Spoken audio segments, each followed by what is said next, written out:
Assalamualaikum warahmatullahi wabarakatuh. Anak-anak kelas 5, bagaimana kabarnya hari ini? Semoga sehat selalu ya. Anak-anak, hari ini kita akan belajar tema 3, subtema 1, pembelajaran 2. Sebelum pembelajaran dimulai, mari kita berdoa terlebih dahulu. Berdoa dimulai. Bismillahirrahmanirrahim.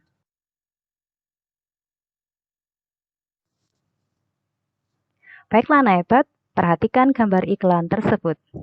Pentingnya air untuk kita. Tubuh membutuhkan 2-2,5 liter atau 8-10 gelas per hari. Nah, ciri air sehat itu jernih, tidak berbau, dan tidak berasa. Dari iklan tersebut, 1. Bertutur tentang apakah iklan tersebut. Yang kedua, kepada siapa iklan tersebut ditujukan. Dan yang ketiga, apakah makna dari gambar yang ditampilkan di iklan tersebut? Dan yang terakhir, menurut pendapatmu, mengapa pembuat iklan memilih kalimat dan gambar tersebut?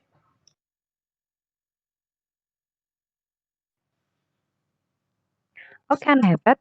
Dari gambar tersebut bisa diketahui bahwasannya dari pertanyaan pertama yaitu jawabannya pentingnya air itu untuk tubuh kita. Nah, ditujukan kepada siapa iklan tersebut? Ditujukan kepada semua orang. Apakah makna dari gambar yang ditampilkan pada iklan tersebut? Makna dari gambarnya adalah tubuh menjadi sehat karena asupan air yang cukup. Menurut pendapatmu, mengapa pembuat iklan memilih kalimat dan gambar tersebut? Karena kalimatnya sederhana, tetapi pesan yang disampaikan itu jelas.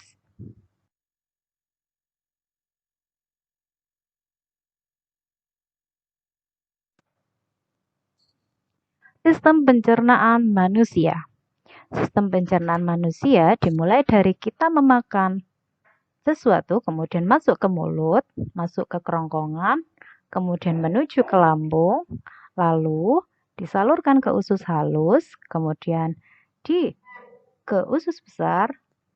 Setelah dari usus besar, dibuang melalui anus. Baiklah anak hebat, simak penjelasan di video kali ini. Hai teman-teman, kemarin kan kita sudah membahas pencernaan makanan dari mulut ya. Setelah dari mulut, makanan kita menuju kerongkongan. Kerongkongan adalah suatu saluran seperti tabung sepanjang 20 cm yang menghubungkan antara rongga mulut dengan lambung. Di dalam kerongkongan terjadi gerakan peristaltik, yaitu gerakan meremas-remas yang dilakukan oleh dinding kerongkongan untuk membuat makanan terdorong masuk ke dalam lambung. Berarti tujuan selanjutnya ke lambung ya, Pipo? Betul, Bol. Lambung adalah bagian dari organ pencernaan manusia yang paling elastis. Lambung berbentuk seperti kantong dan terletak di dalam rongga perut sebelah kiri atas. Di dalam lambung, makanan mengalami pencernaan secara mekanis dan kimiawi. Pencernaan mekanis dilakukan oleh dinding atau otot lambung yang meremas dan mengaduk makanan.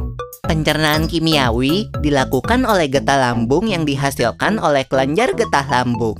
Getah lambung mengandung enzim pepsin, enzim renin, dan asam klorida. Enzim pepsin berfungsi untuk memecah protein menjadi pepton. Enzim renin berfungsi untuk mengendapkan protein susu menjadi kasein.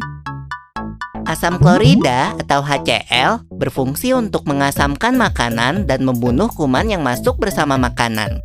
Nah, habis ini makanan kita pergi ke toilet ya? Hihihi. Ah, kamu ini belum, Bol. Selanjutnya, makanan dicerna di usus halus dulu. Usus halus merupakan usus terpanjang dalam saluran pencernaan karena panjangnya mencapai 6 hingga 7 meter. Di dalam usus halus terdapat cairan khusus yang membantu penyempurnaan pencernaan makanan.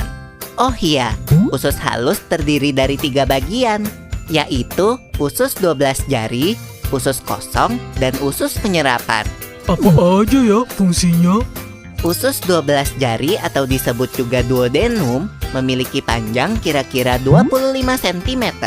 Usus 12 jari mencerna makanan dengan bantuan getah pankreas dan getah empedu.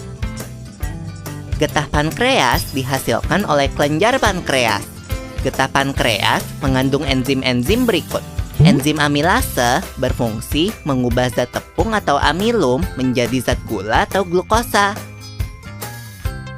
Enzim tripsin berfungsi mengubah pepton menjadi asam amino. Enzim lipase berfungsi mengubah lemak menjadi asam lemak dan gliserol. Kalau getah empedu dihasilkan oleh hati dan disimpan dalam kantong empedu. Getah empedu berfungsi untuk mencerna lemak. Selanjutnya, usus kosong atau jejunum terletak di antara usus 12 jari dan usus penyerapan. Usus kosong memiliki panjang sekitar 2,5 meter dan berfungsi untuk mencerna makanan dari usus 12 jari. Terakhir adalah usus penyerapan yang merupakan tempat penyerapan sari-sari makanan. Di seluruh permukaan dindingnya terdapat ujung-ujung pembuluh darah yang menyerap sari-sari makanan.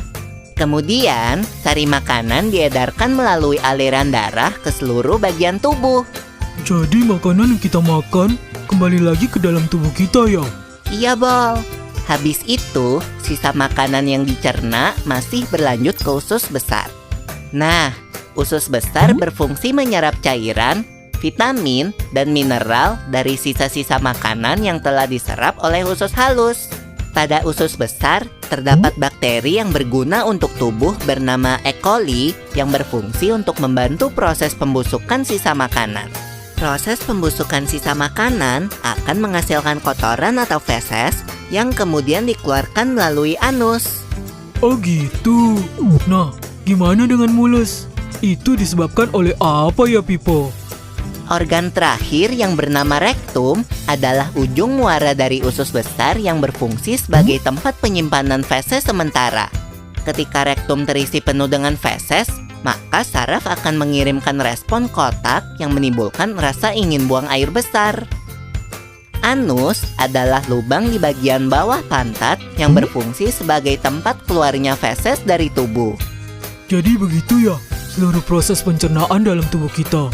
Iya, Bol.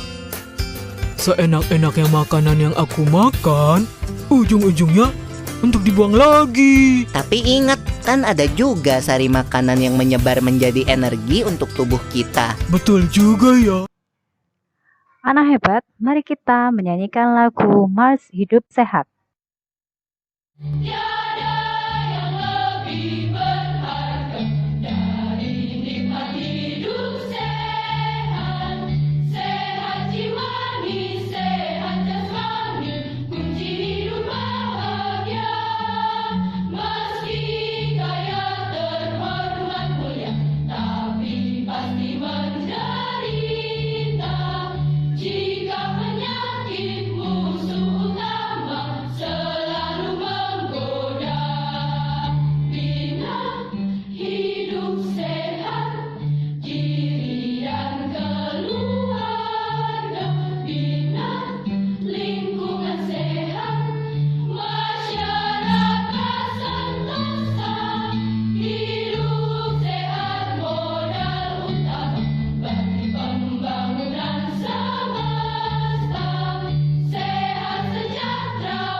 Warahmatullahi wabarakatuh.